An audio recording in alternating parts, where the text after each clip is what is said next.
Assalomu alaykum. Mana biraz anlamayotganda. Assalomu alaykum.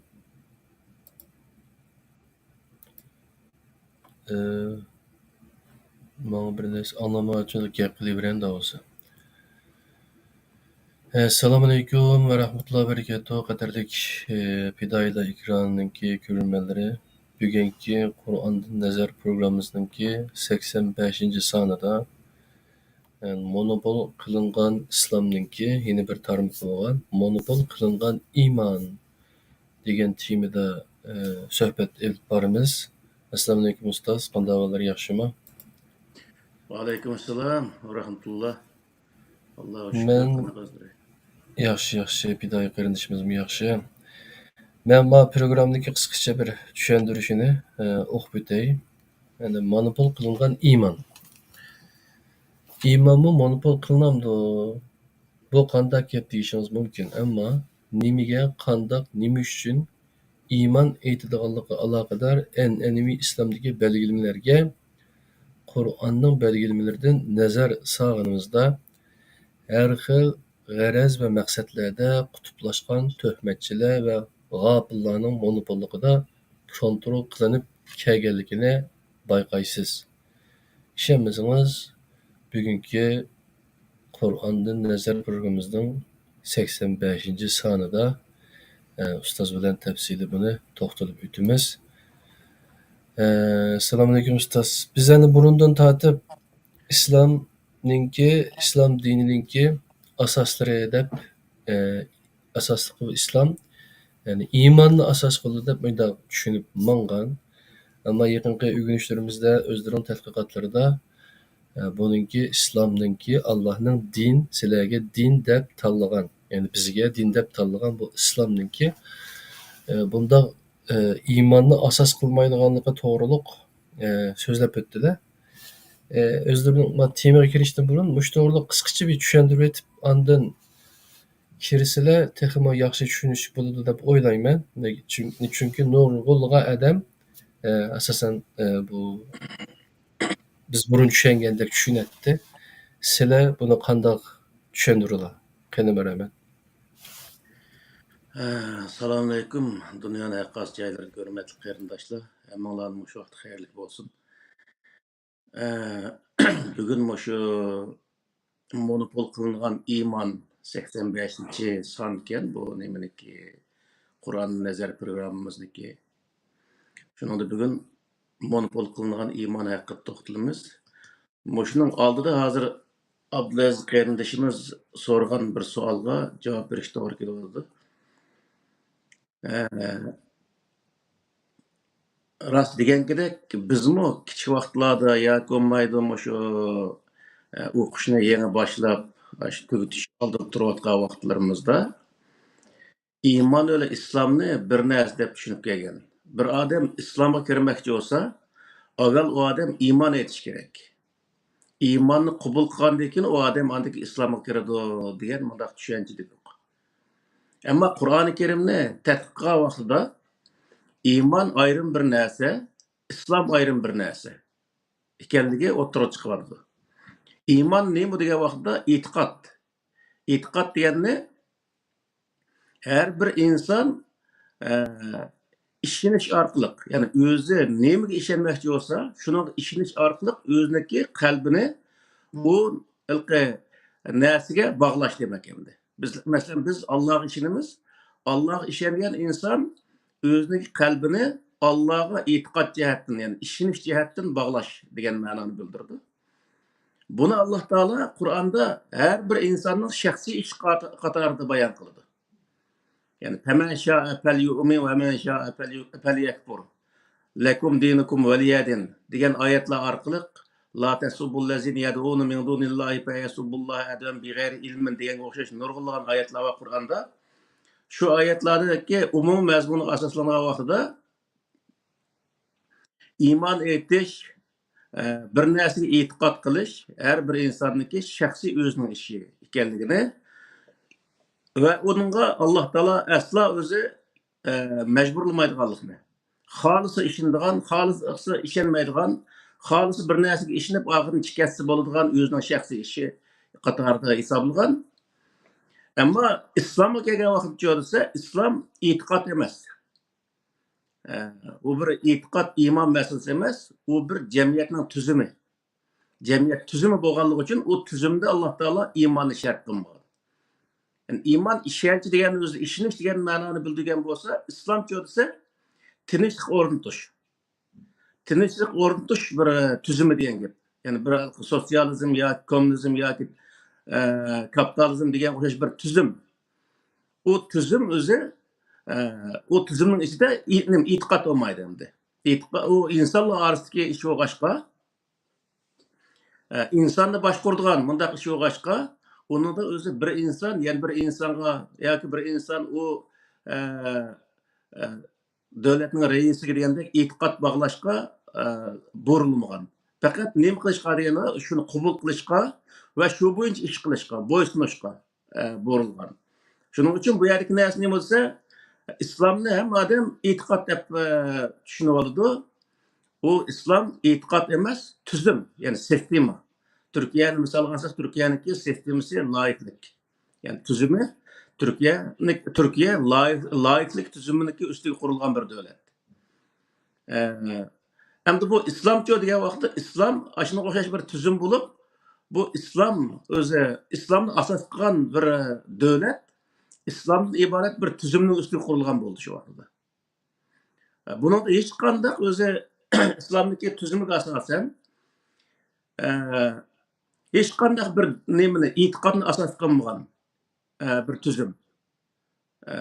Har qanday inson qanday e'tiqodga kiraversin, u o'zining shaxsiy ishi.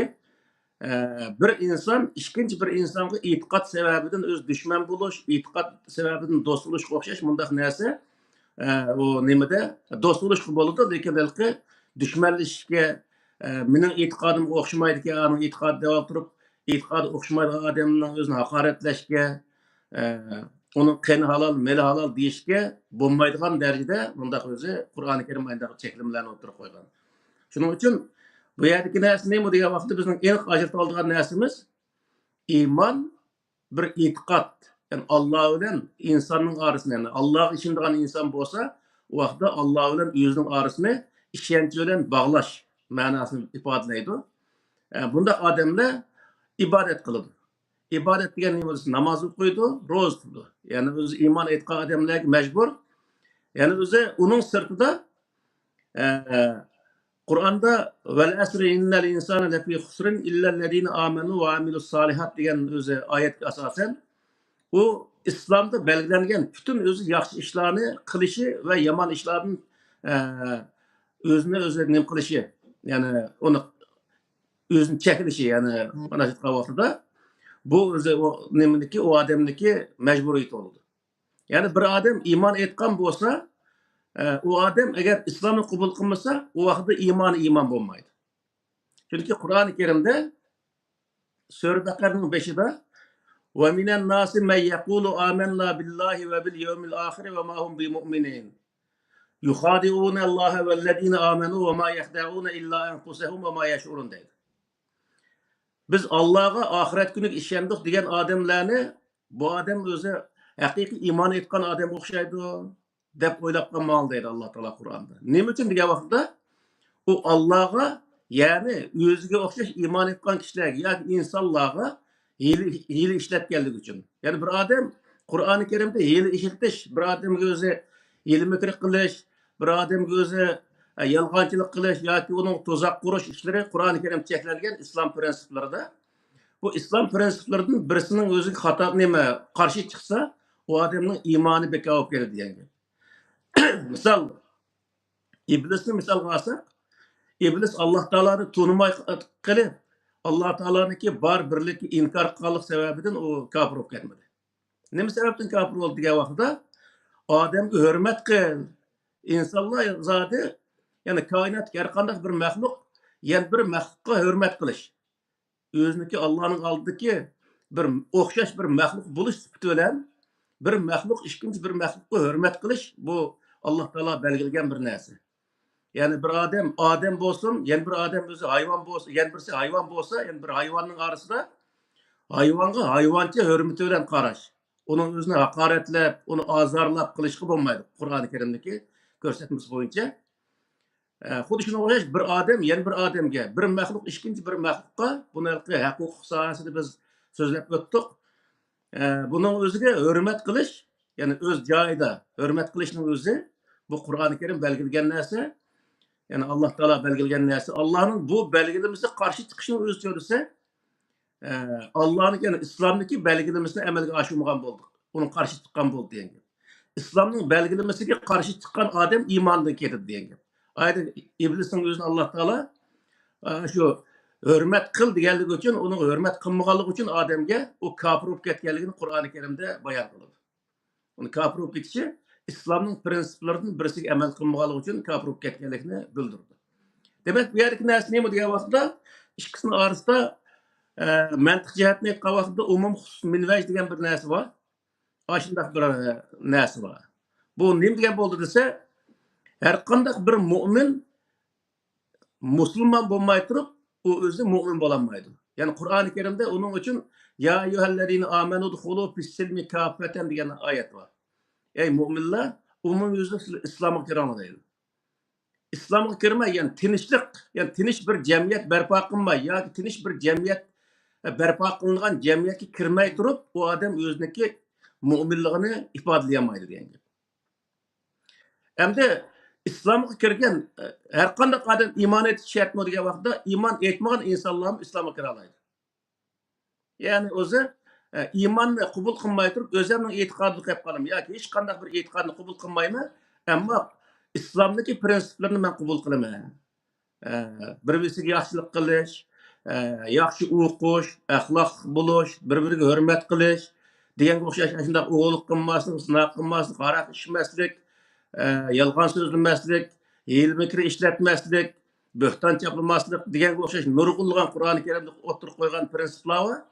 Muş prensiplarga men qo'shilaman, mushni men qabul qilaman, lekin Allohga ishonmayman, payg'ambarga ishonmayman desa, u odam o'zi o ishonmaslik bilan u islomdan chiqib ketgan bo'lmaydi degan gap. Chunki payg'ambar alayhisalom zamonida Abu Jahl, nima Abu Jahl, Abu Sufyonning o'zimi Makkada Makka fatih qilgan vaqtida shu prinsiplarni qabul qilgan, islom prinsiplarini qabul qilgan, ya'ni tinchlik prinsiplarini qabul qilgan. Ammo Allah'a ishonmagan, payg'ambarga ishonmagan. Lekin o Abu Sufyanning o'zini islomga kirganligi bilan bayon qildi. Bu yerdagi narsa nima degan vaqtda bu endi Allohga ishonmas, payg'ambarga ishonmas u vaqtda u qanday bo'ladi degan vaqtda Allohga ishonish, payg'ambarga ishonish u odamniki oxiratligini kapolatga ega qiladi. Bir odam Alloh va payg'ambarga, kitoblarga, malaiklarga, oxiratga ishongan holda İslam'ı qabul qilsa va islom prinsiplariga to'liq amal qilsa, u odam dunyoda ham o'ziga va xalqqa baxt yarata oladi va qiyomatda desa o'ziga baxt yarata oladi. Ya'ni Alloh taoloning mukofotiga erisha oladi. Ammo islomni qabul qildim deb o'tirib iymon etmagan bo'lsa degan vaqtda Alloh va Allohning payg'ambarlari, kitoblariga, malaiklarga, oxiratga ishonmagan bo'lsa degan vaqtda bu dunyoda o'ziga baxt yarata oladi. Ammo oxiratga degan vaqtda ahiretте onunki karşı karta sevap verilmeydi. Onun için bu yerdeki narsa nima degan vaqtida Qur'oni Karimda İslam asas qilingan bo'lsa-mu, lekin nurg'un yerda iymon sohasida nurg'un iymon etmagan odamni biz qiyomat kuni andoq jazolaymiz, mandoq jazolaymiz degan nurg'un yerda oyatning bo'lishi bu nimani ifodalaydi degan vaqtida iymon etgan odam islomni ham qabul qilib, iymon ikkilasini qabul qilgan vaqtida bu odam dunyo va oxiratda baxt bo'ladi degan. İslam'ı qabul qilib, iymonni qabul qilmagan odam dunyoda baxt bo'la oladi, oxiratda o'ziniki baxtidan mahrum qoladi degan. Shuning uchun bu yerdagi iymon va islom orasidagi farq ana shunday nihoyatda cho'ng. Ammo nurg'un diniy sohadagi ustozlar mush sohaga ahamiyat bermaganligi uchun buni aniq orib millatga tushuntirmagandan keyin millat mushniki nimasida nurg'unlagan aniq bo'lmagan bundaq bir fikrga ega bo'lib qolishliq, arayolmaydigan bir holatga tushib qolishliqda. Allah razı olsun, rahmet. Hem de gepten unutup kalmayın dersine inşallah. Endi hozir bugungi 85-chi suhbatimizning o'zi monopol qilingan islom to'g'riliq to'xtalamiz. Qur'onga asoslangan vaqtda iymonniki ya'ni bir narsaga ishonish, iymon degani ishonish degan ma'noni bildirdi. Ishonish uchun oldinla ishonish, undan keyin o'qish, bilish shart qilinmaydi. Qur'ondagi prinsiplarga asosan oldinla o'qish, uni yaxshi bilish, yaxshi tushunish, undan keyin ishonish agar xohlasa. Bu o'zi shart qilindi. Qur'on birinchi o'qishni, tushunishni, u sohada tafakkur qilishni asos qiladi. Uning uchun Qur'oni Karim nima deydi desa, iymonniki oldida namoz, iymon har qanday narsaning oldida birinchi qilib farz qilgan narsa nima bo'lgan degan vaqtda Alaq surasiniki 5 oyatni nozil qilgan. Ya'ni Iqra bismi robbikallazi xalaq, xalaqal insana min alaq, iqra va rabbukal akramullazi allama bil qalam, allamal insanu ma lam ya'lam degan mush oyat 5 oyatga asosan inson birinchi o'qish va o'zini alaqdan yaratgan zotni tafakkur qilish orqali uni bilish, undan keyin uning ishonish. Bunun o'zini Alloh taolo Qur'oni Karimda shu surada shunday bayon qildi. Ya'ni birinchi qadam nima desa, o'qish. An'anaviy dinda degan vaqtda an'anaviy dinda birinchi ishonish. Birinchi ishonishning o'zini maqsadi nima o'tirib qo'ydi. Undan keyin uningga o'qishning o'zini farz kifoya deydi. Yana shu namoz o'qidik, ro'za tutdik, bundaq bir holatlar bo'lsa, bo'ldi. Uni o'zi voyaga yetkazib uni bilishga hojat yo'q. Chunki jiqaroq o'qisa, u an'anaviy dinniki joligini bilib qolgan bo'lg'achqa xalq. Shunga uning o'zini jiq o'qib ketmasin deb o'tirib, tafakkur qilish harom. Tafakkur kofirlik qapirdi deganga o'xshash nurg'unlagan fatvolarni o'tirib chiqarish orqali bu insonlarning tafakkurini bo'g'ib, musulmonlarning o'zini mushkuni qilib qilishniki birinchi sababchisi shu an'anaviy dinchilar bo'lgan. Yani Kur'an'ın özde Ali İmran'daki 164. ayette لَقَدْ مَنَّ اللّٰهُ عَلَى الْمُؤْمِنِينَ اِذْ بَعَثَ فِيهِمْ رَسُولًا مِنْ أَنْفُسِهِمْ يَتْلُو عَلَيْهِمْ آيَاتِهِ وَيُزَكِّيهِمْ وَيُعَلِّمُهُمُ الْكِتَابَ وَالْحِكْمَةَ وَاِنْ كَانُوا مِنْ قَبْلُ لَفِي ضَلَالٍ مُبِينٍ diyen bu ayetinin özde mi? Peygamberge kitap evetip o peygamberini peygamber kılıp qilishning sababi nima degan vaqtda insonlarga kitobni, hikmatni o'rgatish uchun, o'rgatish orqali ularning o'zini xato yo'ldan qutqizib qolish uchun evatganligini bayon qiladi. Ya'ni kitobni o'rgatish, o insonlar o'rgatib, u yer to'g'ri xatoning o'zini bildirgandan keyin u inson andan keyin to'xtab tur, ma yo'lim, ma qilayotgan ishim yoki xato ekan deb o'tirib, to'g'rini e'tirof qilgan insonlar iymonni qabul qilganga yoki kitobga ishonganga.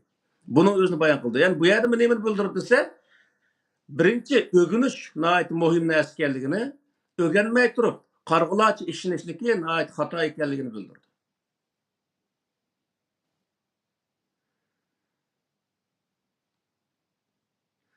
Ya'ni iymonniki endi Qur'oni Karimda maxsus bir formasi bormi degan vaqtda, maxsus to'xtalib qo'ygan bir formasi bor. Bu nima degan vaqtda Sura Baqarniki 285-oyatida Amana rasulu bima unzila ilayhi min rabbih vel mu'minun kullun amana billahi ve melaikatihi ve kutubihi ve rusulihi la nufarriqu bayna ahadin min rusulihi ve qalu sami'na ve ata'na ghufranaka rabbana ve ileykel masir. Başqa oyatlarda o'zi oxiri degan o'zi oyatlar bor. Mushu bir Qur'ondagi iymonning formasi. U nima degan vaqtda Allohga ishonish, payg'ambarga ishonish, malaiklarga ishonish, kitoblarga ishonish, payg'ambarlarga ishonish, oxiratga ishonish. Bu 5 ishonish. 5 narsaga ishongan inson u iymon etgan bo'ldi. Alloh taologa yana iymon etgan bo'ladi degan bo'ldi. Endi bu an'anaviy dindagi degan vaqtda an'anaviy dinda asla o'zi 5 ishonish degan bir narsa mavjud emas. Chunki buning nima deydi desa, Allohga ishonish, farishtalarga ishonish, payg'ambarlarga ishonish, kitoblarga ishonish, oxiratga ishonish, qadarniki xayriye ve şerriye işiniş, vel ba'si ba'del möt, ölgəndən keyin tirilishga ishonish o'xshash shundaq o'zi nurg'unlagan narsalarni bo'libmi qadar degan narsani o'zi o'ttirib chiqarish orqali hamma narsa insonniki peshonasiga yozilib ketgan. Alloh taolo hamma narsani o'zim kitobga yozib qo'ydim. Ash Qur'ondan iborat, ash kitobda hamma narsa bor desa, yo'q, u narsaning o'zini u an'anaviy dinchilik nima deydi desa, u narsa u kitobda emas, u insonning peshonasiga yozilgan deb shundaq o'zi bayon qildi. Misal yo'lda nimalqi bir rivoyat bor. Bir bola onaning qo'sig'ida 40 kunlik bo'lgan vaqtda u onasining qo'sig'iga ichki perishta kirib, u yerda u insonniki nima yeydiganligini, nerda yashaydiganligini, qancha yosh kirganda o'ldiganligini, jannat kiramdi, jahannam kiramdi, yaxshi odam bo'lamdi, yomon odam bo'lamdi. Mo'shning hammasini yezib o'tib chiqadiganligi haqida shundaq rivoyatlar bor. Ya'ni mo'shning o'zi nimani bildirdi desa, inson hech qanday ixtiyorligi yo'qligi. İnsonniki peshonasiga hozirgi misol mashinaga o'xshash, mashina odamniki beshiga shu sistemani qachlab qo'yganga o'xshash, shuni qachlab qo'ygan, u kun nega bassa, kun Alloh taolo arshid turib tutib turganligi, u nega bassa shu yerga mangdiganligi insonda hech qanday bir ixtiyorlikning yo'qligi. Buning o'zini bayon qildi. Ammo Qur'oni Karim degan vaqtda "Faman sha'a falyu'min va man sha'a falyakfur." İnson ixtiyorlikning borligi. Yani halisa o iman etiş, halisa öz iman etmaslık ixtiyorligi insonlarga berilganligi. Halisi yaxshi ish qilish, halisi yomon ish qilish ixtiyorligi insonlarga berilganligi. Buning o'zini Qur'oni Karim bayon qildi. Shuning uchun bu yerda nima degan vaqtda an'anaviy din insoniyatniki odatdagi turmushiga to'g'ri kelmaydi. İnsonniki hayotiga aslo to'g'ri kelmaydi. İnsonning tabiatiga, aqliga hech qanday narsaga to'g'ri kelmaydi. Ama Kur'an degan vaqtda Qur'on insonniki haqiqiy o'zi dunyodagi amaliy ahvoliga eng to'g'ri keladigan shaklda o'zi tushgan bir kitob. Yani shu Qur'oni Karimdagi iymon borasini ko'rgan vaqtimizda haqiqatan insonning kallasini o'tadigan, inson uning qoyil bo'ladigan bir o'zi kitob. Yani shunday o'zi iymonlarning o'zini iymonni bayon qildi Qur'on. Yani Qur'onda har qanday bir narsani bayon qilish kelsa, mush narsam rost demoqchi bo'lsa-mu, Qur'oni Karim nima deydi desa, "Fa'tu burhanakum in kuntum sodiqin" deydi. Har qanday narsani mening rost demoqchi bo'lsang, uning sen dalil keltir, isbot keltir deydi. Ya'ni demak bu yer nima degan vaqtda Qur'onda Alloh taoloning borligi, birligi to'g'rilikmi isbotlarni so'zlaydi. Misol "Law kana fihima alihatun illallohu la fasadata." Yani asman zeminini kim yarattı? Yani kainattaki özü keç gündüzünü kendimizde kim yarattı? Kainattaki neslerini kim yarattı hakkında aşını neslenin mevcut tuğallığının özü onu aşında mevcut kılan bir zatının bağlılığını ispatlayan bir ispat ikenligini Kur'an bayan kıldı. Yani demek neyme diye vaxtda Kur'an-ı Kerim her bir nesini oturup koygan vaxtda onunki ispatını birge oturup koydu. Ama an'anaviy din degan vaqtda an'anaviy dinning o'zida hech bir zaman isbot so'zlanmaydi. U yerda buning isboti bormi degandikilla, u mollaning o'zi qo'pib, buni unda olsa iymondan chiqib ketsa, kofir bo'lib ketsa, murtad bo'lib ketsa, deb o'tirib uni qo'rqitib jahannamga kirsa, qabr azobi tortsa degan o'xshash nurg'unlagan o'zi qo'rqoqlikni sevib o'tirib, uni majbur o'zalqi qoyil bo'lmasa-mu, gap qilolmaydigan holatga kelib, shunday o'zi qiladi. Onun için bu an'anaviy din hiçbir zaman ispatga tayangan emas. Yani ispat yok. Biz onu baştan ahir o'qib chiqqan narsalar bir xiyoliy, fantaziyaga o'xshash bir narsa.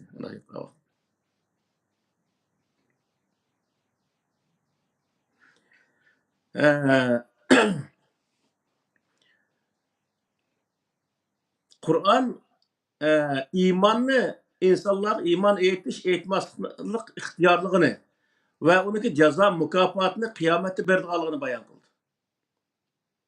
Ya'ni delil isbotni hammasi Qur'oni Karimda ko'rsatib qo'yuqliq. Agar uni ishonsa, o inson ishonsin, iymon etsin. Ishonmasa, o o'zining ishi.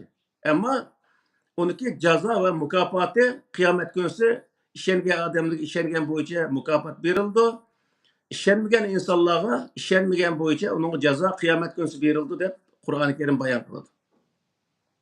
Hem ennevi dinde çödüge vakda ennevi dinde işenmeyen işiniz mecbur. Hiçbir zaman ihtiyari bir iş yok. Yani iman etiş mecbur. Eğer iman etmişse o ölüm hüküm kılındı. Eğer iman etip imanın yeni vasıtıyorsa yani ölüm hüküm kılındı. Yani tarihte din sebebiden yani dini kirmeden degan sebepten öldürülgen insanlar tarihte en köp bolgan yani. Her kandak bir devletin müstakilliği deyimiz ya başka deyimiz bunda sebepten ölgen insanlar nihayet köp bolgan. Ama yüzde yani 100 adam dünyada özü ölgen bolsa misal aşniki %70 60-70% en az olsa din sebebiden yani dini düşmanlık sebebiden ölgen tarihte. Onun için Allah Teala ne deydi dese, dinini sebep tutup birbirini düşman tutuş tamamen öz Kur'an-ı Kerim çeklengen. Yani bunu ne deyimiz degan vaqtda Kur'an dini işenmeslik ihtiyarını insana bergen. Yani itikadi erkinlik. Mana şu vaqtda fikri erkinlik, itikadi erkinlikni Allah Teala Kur'an-ı Kerimde insanlığa bergen. Halis işensin, halis işenmesin. Onun cezasını mı Allah Teala yüz berdiganlığı ve kıyamet berdiganlığını bayan kılgan. Ennevi dinde çörse, ennevi dinde ihtiyari bir nesli işini işenmez diye ihtiyarı tamamen ep taşlangan ve ceza sözü muşu dünyada ölüm bilen yani ceza beriş bekitilgen.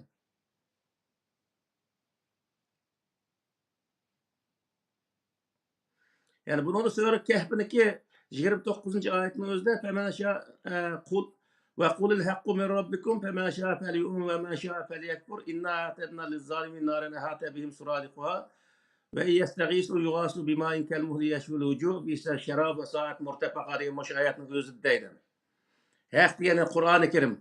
Yani Rabbimizden kelgen Kur'an-ı Kerim'ni sözle halgan adam işensin, halgan adam işenmesin. Bu özünün işi. Sen haklı sözleşsin ve vazifen deydi Allah Teala. Lekin onu işenmeyen adamlarga kıyamet günü biz dözekni tayyorlab qo'yamiz. Deb Allah Teala özü dözekdiki qiyin qısaq o yerdeki özü azaplarının özünü bayan qiladi.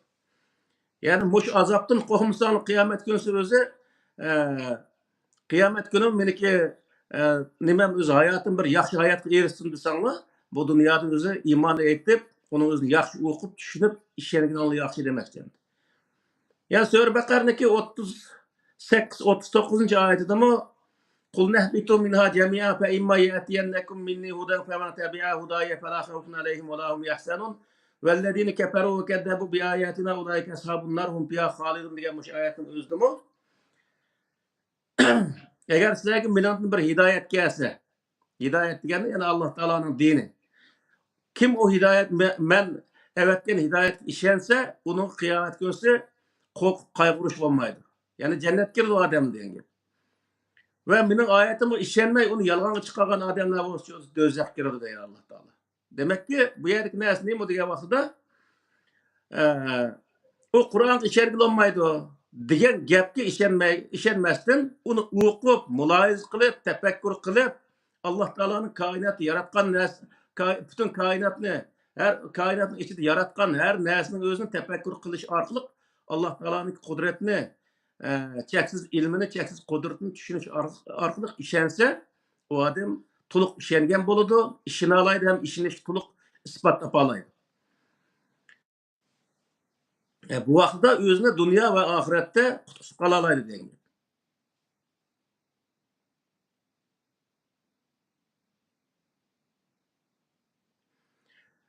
Kur'an'a asaslangan vakıda Kur'an hiçbir zaman qargılaçı bir nersini işinişke vurmaydı. Qargılaçı işinişli hata. Hakança Xuda ba bir desen mi onu sen qargılaçı diyen bir adam eşitlikin bir adam la ilahe illallah de dese la ilahe illallah de koyublikin ütüp gitişinin özüne Allah Teala halamaydı. O adam Allah'ın bar birligini özü kallısını ötküzüş gerek. Yani bir adam deppegen karta ötküzüş o doğru olmaydı. Yani o adam özü tefekkür kılışı, tasavvur kılışı, o'qishi ve şu sohada izlanishi lazım deyin. va qarg'ularcha ishinishniki oqibatniki halokat ekanligini bayon qildi Qur'on. Ya'ni halokatniki birinchi asosi nima desa, bir narsaga qarg'ularcha ishinish. Qur'oni Karim sura Baqarniki 77dan 78 79 oyatida va minhum ummiyun la ya'lamunal kitaba illa amaniya va inhum illa yazunnun. فويل للذين يكتبون الكتاب بأيديهم ثم يقولون هذا من عند الله ليشتروا به ثمنا قليلا فويل لهم مما كتبت أيديهم وويل لهم مما يكسبون. Yani muş ayeti değil ana. Ularning ichidan ummi hech narsani bilmaydigan bundaq insonlar borki, ummi degan nima o'zi la ya'lamunal kitab illa amaniya. Ummi deganning o'zini Qur'ondagi ummi kelimasidagi tarjimasi mush shu. Ummi degan nima desa, kitobni bilmaydigan boshqa odam deppagan mush o'zi to'g'ri o'xshaydi deydigan illa amaniya va inhum illa yazunnun. Ashunda deb o'ylaydigan mush narsaning o'zini, mushuning o'zini nima desa, ummi deb qaraydi Qur'on. O'shuni tushundirdi. Yani başka adamı ergişip özünün kallысы bilen özü bir narsa tefekkür kılmasın. Başkalar ne dese şunaki yötleki mağdıgan bundak adamın özüne Kur'an ne deydi dese ummi deydi. Feveylul lillezine yektubunel kitabı bi'eydihim. Kolları böyle yazıp muşu Allah'ın dergahına kelgen. Yani muşu öz Allah'ın dini diyen adamların halığı var. Onu pul setiş maksud deydi de. Feveylul lehum mimma ketebet eydihim ve veylul lehum mimma yaksibun. Bunu yazganlarının mı ve onu kıganlarının mı halığı var dedi Allah Teala. Bu nimden boldu diye vaxtıda bir adam yazıp koysa o neyse emniyet uygun mu uygun emas mı Allah'ın dini doğru kelamdı, kitabı doğru kelamdı kemmemdi. Hiç sürüştük kılmaylıken bu şunu kartardı biz ergiş mansak bolu diye diyen adamlar mı çoğu dese onda kitap yazgan adamlar mı kıyamet görse qaqşat kuş özü azapqa duçar bolduğanlığı ve onun ergeçken adamlar mı çoğu dese aşında ağır azaplarga duçar bolduğanlığını Kur'an-ı Kerim bayan kıldı. Şunun için bu yerlik nesne mi diye vaxtıda her adamga Allah Teala bir kallı bergen, bir akıl bergen. Zaten aklı işlemeydiganlarni Allah Teala bundaq o'zi bilimga mukallaf deb qaramaydi. Unda bo'lgandan akıl ishlaydigan insonlarning hammasi aqlni ishiltish orqali Qur'oni Karimdagi bu o'zi har xil iymon sohasidagi prinsiplarni, islom sohasidagi prinsiplarning hammasini bir-birlab anglab, ko'rib, onu tefekkür qilib, onun to'g'ri xatoligini o'zini bilib andakin o'zi uning ishonigini bu Allah Teala maqsad qilgan ishinish iymon kategoriyasiga kiradi. Agar undaq bo'lmay, har odam o'ziniki qayoshi bo'yicha Qur'oni Karimdagi prinsiplarga asoslanmagan bir iymonning o'zini o'tirib qo'yib qo'ysa, mushu falon yerda manchil o'qib kelgan odam bo'lgandan deb uni oqsiga kirish bu intayin bir xato bir tushuncha paydo qildi. O adamni qutqizolmaydi o narsa. Zaten bizni qutqazmay mush holat tushirib qo'ygan narsa nima desa, xalqning yezib qo'ygan hikoyalariga ishonish orqali mush holatga kelib qoldik biz. Shuning uchun bu Qur'on birinchi o'qish va o'qib uni tafakkur qilish, bilish va undan keyin u to'g'ri bo'lsa ishonish va to'g'ri bo'lmasa yo kallasa o'zi qabul qilmasa uni ishonmaslik buning o'zini Qur'on bayon qildi.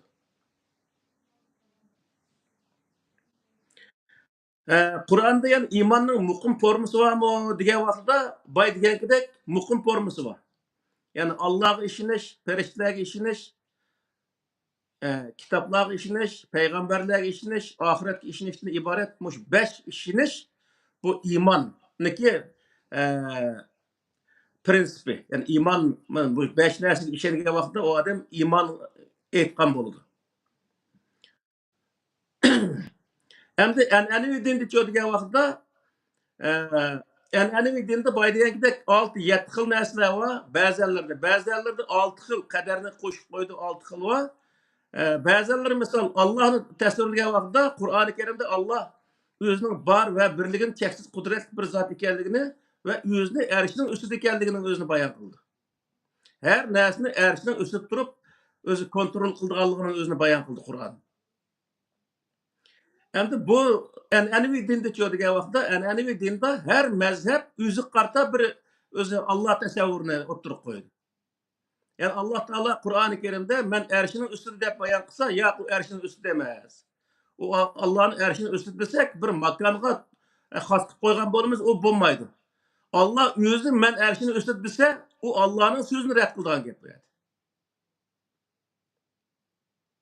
Yani her bir özü mezhep, her bir dini alim kallısı kelgen boyunca insanların özü bir özü Allah tasavvuru ve iman tasavvurunun özü sözleydi. Yani 10 mollanın kışığı varsa 10 molla 10 xil iman tasavvuru sözleydi. Hiç bir zaman onunki muqim bir forması yok. Çünkü nima degan vaqtda muqim formadan ajrab ketgandan keyin u jangalda tenab yurgan bir odamga o'xshaydi. Shu vaqtda qayerga o'tsa shuning o'ziga mana mush iymon o'xshaydi deb shuni ko'rsatdi. Qo'lda muqim mana Qur'onda mandaq degan deb Qur'ondagi narsaning o'zini o'tirib tutib turib, mushu mana iymon deganni deb buning o'zini o'tirib qo'ydigan bundaq bir tasavvur yo'q. U bidam rivoyatni izlaydi, bidam o'zi har xil falsafachilarniki narsalarni izlaydi, bidam o'zi o'zining kalisi kelgancha har xil o'zi ma'nolarini aytib baqdi. Shuning bilan o'zi u odam nim bo'ldi desa, özümü özü bir to'g'ri bir narsa topolmagan va boshqa insonlarni to'g'ri yo'lga yetaklay bu shunday insonlar bo'ldi. Bu insonlarning oqibati yuqorqi oyatning mazmuni bo'yicha "Feveylul lehum mimma ketebat eydihim ve veylul lehum mimma yeksibun" degan oyatniki hukm bo'yicha yozgan boshqalar o'rgatgan narsaniki bedligi ularning holiga voy bo'ladi va uning ergashgan odamlarmi hech bir zaman yaxshi kun ko'rmaydi. Ya'ni dunyodami özünü qutqizolmaydi, oxiratda özünü qutqizolmaydi. Yani her bir molla mundaq aytgan vaqtda o'ziniki saviyasiga asosan, o'zining tasavvuriga asosan Allah tasavvuri, payg'ambar tasavvuri, oxirat tasavvuri, qabr yani azap, her xil azaplarning tasavvuri, yani her molla o'zi bo'yicha, o'zining kallasi bo'yicha shunday tasavvurlarni o'tirib chiqardi misol. Uniki asaslangan muqim bir kitap bo'lmagandan keyin o kitap yomon jiq, nurg'unlagan axlatlar va u yerda o axlatlarni qas qo'liga chiqsa, men mush iymonga o'xshaydi deb haqq ko'rsatgan gap.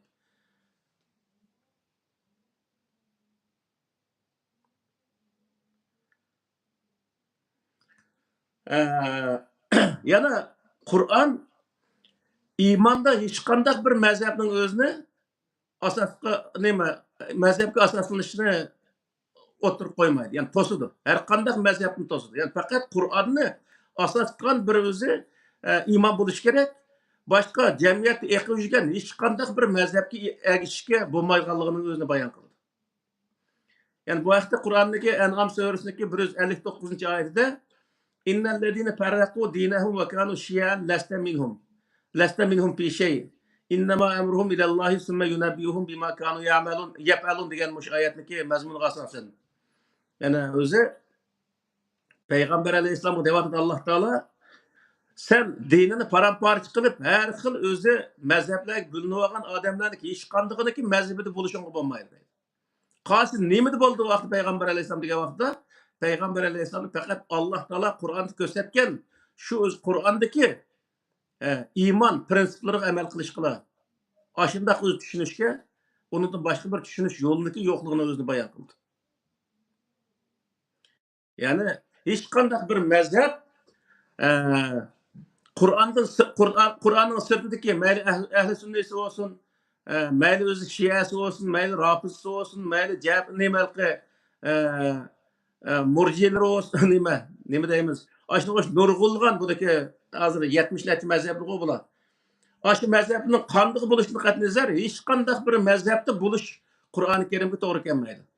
Qur'oni Karimda maxsus bir forma va shu formaga asoslanib turib iymon keltirish, ishonish bu asos qilindi. U vaqtda Alloh o'zi ko'rsatgan bo'yicha iymon keltirgan bo'ldi.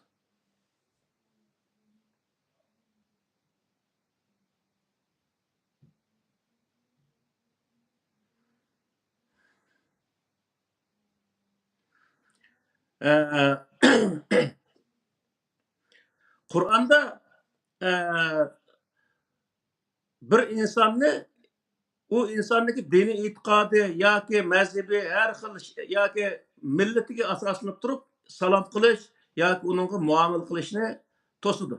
Ya'ni iymon bir odamning iymoni bilan odam mo'minga o'xshaydi, uningga men salom qilay, salomatlik so'ray deyish va boshqa odam o'zi kofirga o'xshaydi deb u salom alaykum desa yoki Yevropa bo'yicha hay desa yo halov desa, uning hech qanday gap qaytarmay qapog'ini turib o'tib ketish bu Qur'oni Karim to'g'ri kelmaydi. Ya'ni buni da Alloh taolo Qur'onda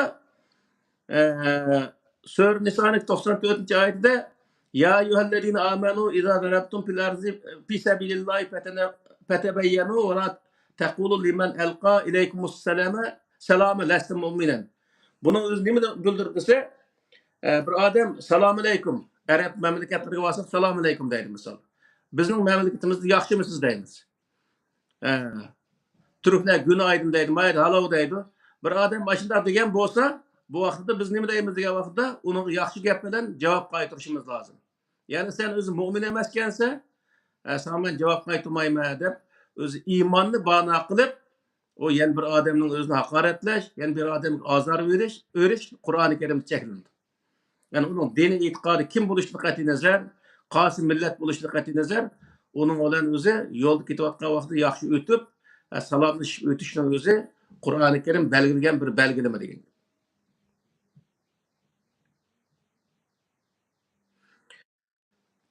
Qur'onda iymonni qabul qilish ixtiyori bu da birinchi oldin dedik.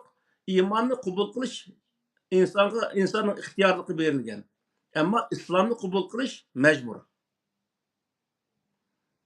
Islomni qabul qilish degan nima degan vaqtda bir jamiyatniki tinchlikqa kafolat qiladigan bir o'zi sistemani qabul qilish. Ya'ni hozir vaqt davlatniki qonun prinsiplari degan gap. Yani bu yerda hamma odam tinch yashaydigan bir davlat bo'lgan bo'lsa, shu davlatning tinchlikdan iborat bu prinsiplarni qabul qilish bu majbur. Islomning Qur'onniki prinsiplariga asosan. Ammo an'anaviy dinda degan vaqtda bunda iymonni qabul qilish majbur, islomni qabul qilish o'zi islomga buzg'unchilik qilish ixtiyor. Ya'ni islomni qabul qilish, ya'ni mana shu vaqtda qabul qilish qilmaslik o'to'g'riligiga nima yo'q. Onun buzg'unchilik qilish ixtiyor misol. Bir jamiyat ko'rib, o jamiyatdagi tinchligining o'zini buzish, misol Norvegiyada bo'lgan bunday ishlar. Bir bilan yashayotgan yerning o'zida oyat kirib alqi nima pretekstning binasini o'g'irlaydigan, do'konlarning binasini o'g'irlaydigan shunday ishlar masalan mavjud. Bu Yevropaning har yerlarida bor bu shu ayndaq kallasini tatib ketgan insonlar bu kafirlarning nasini asa halal deb o'tirib, aşağıya o'zi berib, qalaymiqan u yerga berib, bu yerga berib, u yer Uyg'urlarning yuzini to'kib, shunday o'zi o'g'irlik qilgan insonlar mavjud. Ya'ni bu u yerdagi tinchlikqa buzg'unchilik qilganlik hisoblanadi. Bu buzg'unchilikning o'zi Qur'oni Karimdagi islom prinsipiga tamoman zid. Ya'ni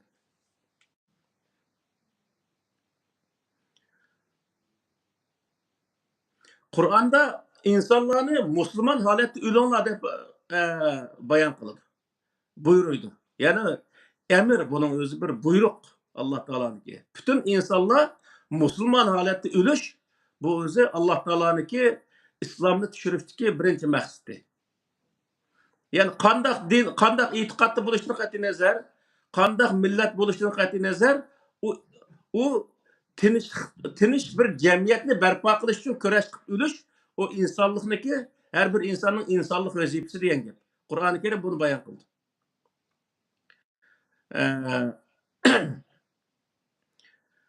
Ammo an'anaviy dinda degan vaqtda faqat iymon etish o islom yani tinchlikning o'zini barpo qilish qilmaslik uning hech qanday parvoyi felak. Masalan, la ilaha illalloh Muhammadur Rasululloh deb qo'ysa ish bitdi. O jamiyatda qanday buzg'unchiliklarni qildi, o o'ziniki o'zi shaxsiy ish bo'lib qoldi. Misol, bir odam vatanda bo'layotgan ishlar. Bir odamning o'zi bir vatanda o vaqtda bir o'g'ri chiqib ketgan bir zamonlar bo'lgan, 90-yillarga kelsak. Berib, ilqi bekonsi bekar ketayotgan Xitoyning velosipedini o'g'irlagan, ayndaq ishlar keyin velosipedni ma'qul Xitoyning o'g'lida uni gap qilmagan bo'lsa, keyin hukumatniki bilan ishlaydigan odam deb Uyg'urnikini o'g'irlaydigan. keyinki imomnikini o'g'laydi nima ishqa siyosiy ishlaydi u deb o'tirib shunday bahona tepib jamiyat tartibini buzdigan bundaq buzg'unchilar mavjud bo'lgan shu vaqtning o'zida. Demak bu nima degan vaqtida sen düşmanın aniq bo'lishi kerak. U yerda dushman bo'lmagan insonlarning hammasini sen e'tiqodingga asoslanib turib, uning e'tiqodi menga o'xshamaydi yoki buniki o'zi andaq mandaq deb sabab deb turib, uniki narsani o'g'irlash, uning azob berish, zulm qilish bu islomga tamoman xilof. Ya'ni bu shu hozir Yevropada bular o'zi boshqa dindagi insonlar, bular kafir deb o'tirib, bularniki narsani o'g'irlash, do'konga kirib misol ko'zimizga ko'rgan narsani deyapman hozir Norvegiya bo'lgan bir do'konda sport do'koniga 500 koylik nima shu 500 koylik narsaning o'zini 1000 koylik narsaning o'zini 50% tushirib 500 koylik tushirib qo'yibdi. Ba'zan 100 koylik narsani 50 koylik tushirib qo'ydi, 50% bo'lgan ekan. Qilgan ekan birisi aşağıda 50 koylik tushirib qo'ygan qizil ashli qog'ozning o'zini ostib suyib elib 500 koy deganni qog'ozni suyib elib o'tib ashni o'ni chaplab 500 koylik narsani 50 koy qilib chiqib ketganlikni ko'zimizda ko'rgan. Mana mushuning o'zi nima degan vaqtida bu bir eng chong harom boshqa insonlarga dini o'xshamaganlik sababidan uning zulm qilganlik. Yani Qur'oni Karim eng qattiq cheklagan kishining haqqini yeganlik, kishining haqqini tajovuz qilganlik.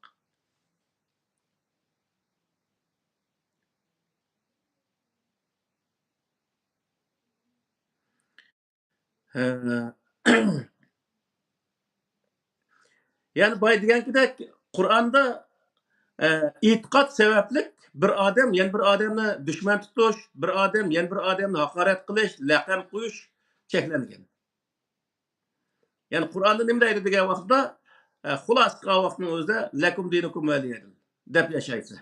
Yani har odamning dini e'tiqodi o'ziga. Yani e'tiqod sohasidagi narsa hamma odamniki o'ziga deb o'z yashash bu Qur'oni Karimdagi prinsipi. Ammo an'anaviy dinda degan vaqtda an'anaviy dinda e'tiqod sababli boshqa odamlarni dushman tutish, boshqa odamlarga haqoratlash, uning e'tiqodi menga o'xshamaydi-ku, u kofirga, u murtadga, u yahudiga, nasoraga deb o'tirib, uni haqorat qilish, uning zulm qilish bu o'zi an'anaviy dinda belgilangan narsalar. Yani bizniki tarixda nurg'un qatim so'zlab o'tdik.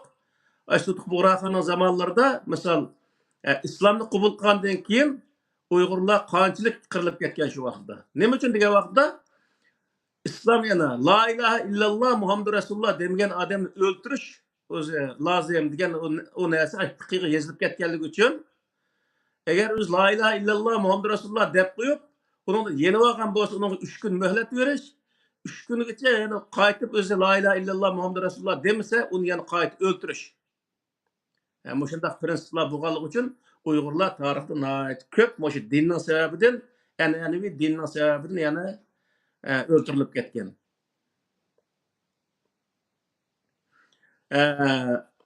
Qur'onda yani islomda o'zi birinchi o'tirib qo'ygan narsa nima degan vaqtda ilm.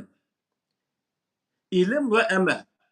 Yani o'qish va o'qishni amaliyotga aylantirib o'zining va insoniyatning manfaati uchun xizmat qildirish bilimning o'zini. Bu Qur'oni Karimdagi eng asosiy prinsipi. Yani eng asosiy prinsipining birisi shu. O'qish va o'qishni amaliyotda yaxshi ishni qilish orqali uning o'zini insoniyatga xizmat qildirish, yani o'ziga va insoniyatga xizmat qildirish bu o'zini oyati Qur'oni Karim ko'p ta'kidlaydigan bir prinsip. Endi bu nima-dichu? Bu o'zi an'anaviy islomda degan vaqtda o'qish emas, o'qishni o'rniga, ya'ni butun dunyodagi ilm fanlarni hammasi o'qishni o'rniga Qur'on o'qish, Qur'onni yodlash, o'tganda Qur'on yodlashning o'zida nima deydilar, shuning o'zida bir gap qilib o'tganda.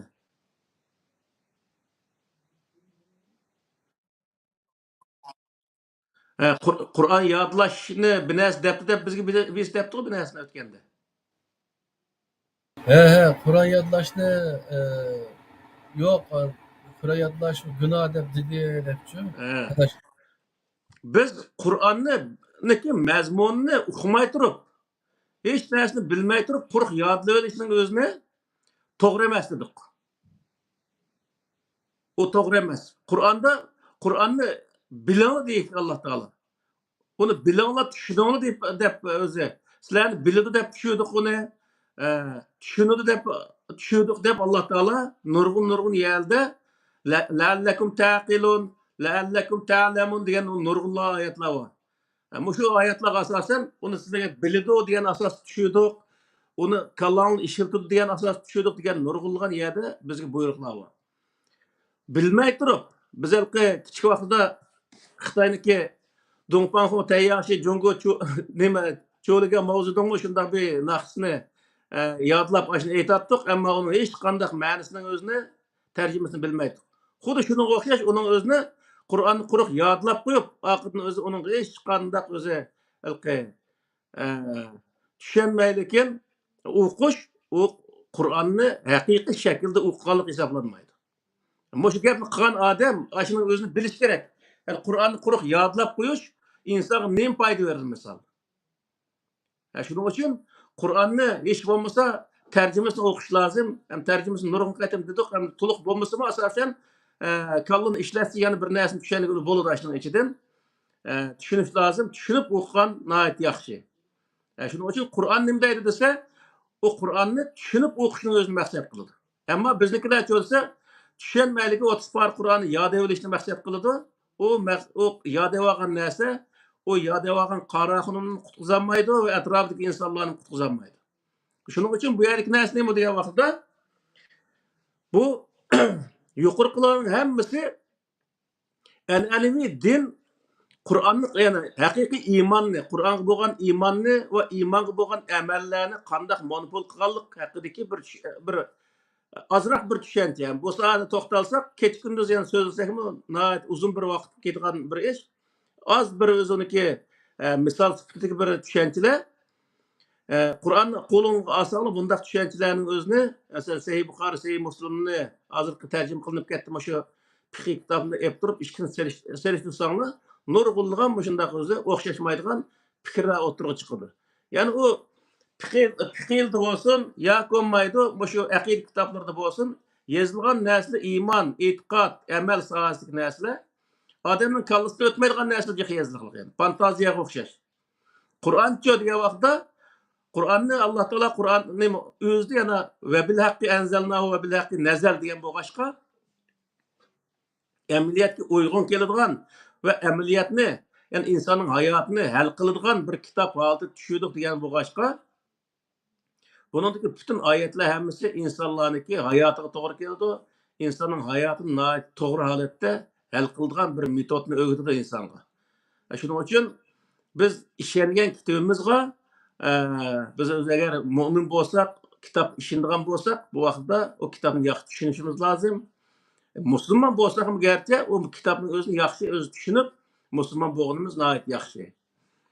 Shuning uchun biz mollalarniki, mazhablarniki shu e'tiqod kitoblariniki monopol qilib olgan iymon sohasidagi narsalarga qaramasdan Qur'oni Karim ko'rsatgan iymonga qaragan vaqtimizda u bizga nihoyat yaxshi bir tushuncha beradi. İşinishkim ham uni dalil isbotini to'liq. Shuning uchun biz bu nimalarniki, mazhablarniki, shu e'tiqod kitoblariniki iymon sohasidagi narsalarga ishonmasdan Qur'oni Karimdagi iymon sohasidagi narsalarga ishongan vaqtimizda biz uningdan dalil isbotga ega bo'la olamiz va o'zimizdan qanoat qildira olamiz. Shuning uchun qarindoshlarimizga davomli deydiganimiz nima degan vaqtda bizning aramizda nurg'unlagan, hammasi deganlik emas, nurg'unlagan yaxshi olimlarimiz bor. Qur'oni Karimni nihoyat yaxshi tushuntiradigan. Bundaq olimlarimizga buni tarjim qildirishimiz lozim, tushunmagan yerni so'rashimiz lozim. Ammo ashunda xurofiy bo'lgan insonlarni yiroq turishimiz lozim. Chunki xurofat bizni qaysi kuniga keldi hozirgi vaqtda. Qaysi holatda yashayapmiz? Shuning uchun biz iymon sohasida monopol qilingan iymon sohasidagi maqsad nima degan vaqtda xurofatdan qutulish.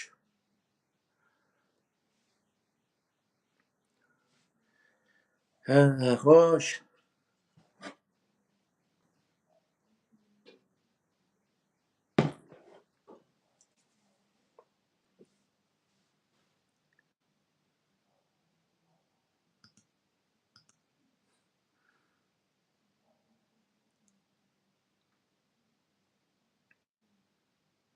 Assalomualaikum. Abdulaziz chiqib qoldi. Yani Bir nimasi o'xshaydi. to'g'ri uzilib ketib qoldimi? Evet.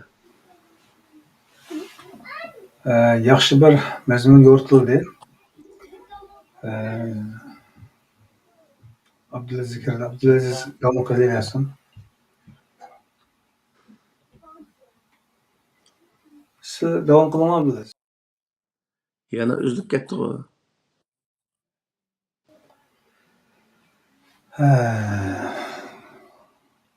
Hisobda iymonninki 6 ekanligini o'rganib keldik-da, bizning kona nimamizda. Evet. Sizlar 5 deb o'tib ketdilar, 6-chisining nima uchun 6 bilan 5 bo'lib qolganligini bir izohat berib qo'yma. Hamda 6 buluşdaki sebebi neymi degan vaqtida Qur'onda 5 deb uni tafsili bayon qilgan. Bu e'tiqod kitoblarida 6 bo'lishning butun sabablari nima degan vaqtda shu burunqi Tavrat, Injil niki shu keyingi yangi ahd degan narsaga yozilgan narsada qadarchilik bor. Mana shu vaqtida burunqi shu buzilib ketgan, ya'ni Tavrat, Injildan keyin yangidan yozilib ketgan shu narsalardagi qadarchilik udullab shu nimaga islomga kirgan ekan-ku. Kirgandan keyin o insonlarni boshqarish o'ng'ay bo'ladi ekan. Bu vaqtda insonlarni e'tiqodga bog'lab turib boshqargan bir zamon. Masalan, bidam qabr azobidan qo'rqitgan gap, bidam anından bidam o'z xudo aniqlayapti, ma'ni qilyapti deb qo'rqitgan gap, qo'rqitish orqali insonlarni boshqargan gap shu vaqtda. Shuning uchun bir odamga bir ziyon yetsa, Alloh peshananga ashunaq yozayotgan buning nima amal deb qoida qilish o'ng'ay to'xtaydigan ish ekanda. Bizniki Shinxoda bir oilaniki shu nima eshik orqasiga chiqib bolalar bilan nimaga bozor ketyapsa, oqidan bir Xitoy mashinasi kelibligini bir uribligini 5 odam biroq o'ltiryapti-da. O'ltirayotgandan keyin shu yerda mollani avlod mollam deb bir odam bo'lgan shu vaqtda so'pi. Shu odamning akasi, shu odamning o'zi Allohning taqdiri deb lekin ishlab turib, uning qanqaz to'lsin Xitoyning o'zi nimaning o'zini. Qanqaz to'lsin desimi, u odamniki nima nimasi beqini yeg tegmaydi, hamda qismoqdek egilib olgan o'xshaydi-ku. To'lgan lekin beqini yeg tegmaydi. Shu odam o'zi Xudoning oldida tinch amon shu rohat yetish uchun qanqaz to'lmaslik kerak ekanda. Shunday deydi. Qur'onda uni to'lsin deydi. To'lsin desa, molla kelib, o Xitoyniki yaloqchiligini qilib, to'limsin deydigan gapda. Meni an'anaviy dinlik ziynam.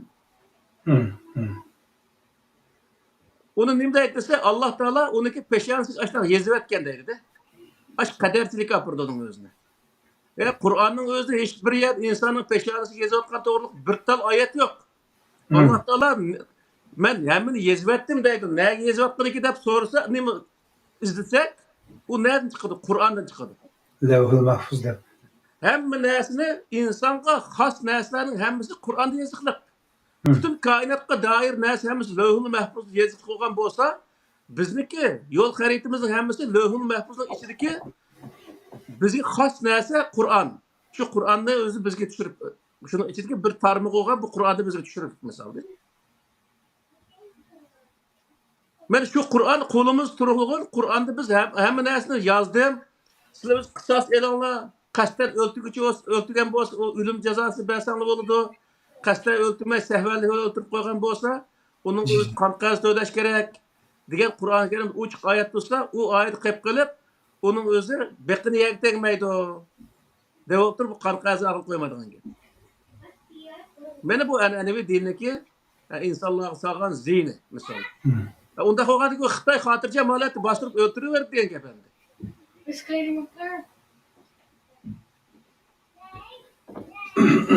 Shuning uchun bu yerga narsa nima desa, qadarchilik deganning o'zi, o'sha Mustafa Islom o'g'limi yaxshi tushundirgan qadarchilikning o'zini, qadarchilik insoniyatning o'zini bo'libmi, islom, ya'ni musulmonlarning o'zini tamoman vayron qilayotgan omilniki eng kuchli bir tarmog'i. Ya'ni qadarchilik. Pişanın tutukken deplam. Aşı padişah birisini öldürüp atkan bolsa mı? O peşansı pütü etkende onu. Şunun için aynen öldürgen. Padişahda amal yok. Ölgüsü de amal yok. Padişah mı aşı Kudan'ın aşağıda pütü etkenine emelge aşıgan boludu. Aniki işimi aşılar emelge aşıgan boludu. Mandak alette Umayye sulalısı zamanlarda muşun esle öcep ketken misal. Ben muş kaderçilik öyle insanların başkurup gelgen. Meniki padişah oluşum Allah'ın takdiri. Seneki muşunda aşı kul oluşum yani Allah'ın takdiri. Digen okşaş moyundak nesine oyduğandakin o adamlar ki Allah Teala muştak pütü atkan bolsa ben ebedi zade o kullukni kutlamayırken mi? Xuda pütü atkan nesine ben kandak özümen büs tiketi alayım mı? Digen bunda qaraşıp gelip onunga kullukni kutuluşqa eşiqqanda hareket qilmaydigan gap. Şunu altıncısını iyiye sokkan. Şunun için bu kaderçilikni aşağıya sokkan. Ben bu an'anaviy diniki qanchalik bizga olib kelgan ziyonlari misol. Kadem kurup ketdi, nima, kadem ko'tarilib ketdi, siyah kurup ketdi. Hamma narsa yezilib bo'ldi deydigan tushunchaga bog'laydigan fikrlarimiz ig'ir-ku. Hem o degeni kalem kurudu hem biraz yazılıp oldu degen insanlar doğruluk ve kainat doğruluk yazılıp hem nesniki onunki hareketi ve onunki vücut kelişi hemmisi levh-ul mahfuz yazılıp olduğunu o hem biraz. Yazıldığın çölge vaqtda o insanın hayat kıldığın emeli yazıldığın gepte. Şu Kur'an'da ve nektubu ma qaddamu ve asarahum deydi. Biz özü ulaniki qilgan amallarni va qoldirgan asarlarni yozamiz deydi Qur'onda. Shunga biz nima ish qilishimiz kerak, nima ishni qilmasligimiz kerak, bu Qur'oni Karimda yozilib bo'lgan. Endi biz Qur'oni Karimning ichidagi shu ishlarni qaysi ishni qilamiz, qaysi ishni qilmaymiz, qaysi ishni qilgan bo'lsak, qilgan ishimiz mayda yaxshilik qildi, masalan mayda yomonlik qildi degan narsa qilgan ishi ayrim yozildi degan gap. Yani bu devletin kanunu okşaş. Mesela kanun men tug'ilishdan burun o tuzilib bo'lgan narsa. Men tug'ilgandan qonunga to'g'ri keladigan ishni qilsam, to'g'ri ish qilgan bo'laman. Qonunga zid ishni qilsam, xatolashgan bo'laman. Bu qadar yana narsa. Allah'ın alaqı hamma narsani bildiganligi, geçmişdeki bütün hikmetlerini yoki kelgusida bo'lgan ishlarni tartib hammani biladiganligini o'z ichiga olgan ma'nodan to'g'ri. Ama insanın ki özünün tanlışı mesela hazır memayada bir tane kalemle aldım, mayan koydum, ayağına mayan koydum, muşuna amış izlip boğanma deb so'rab qo'ydik da mesela kaytalışlığa vaqtlarimizda. Elbette.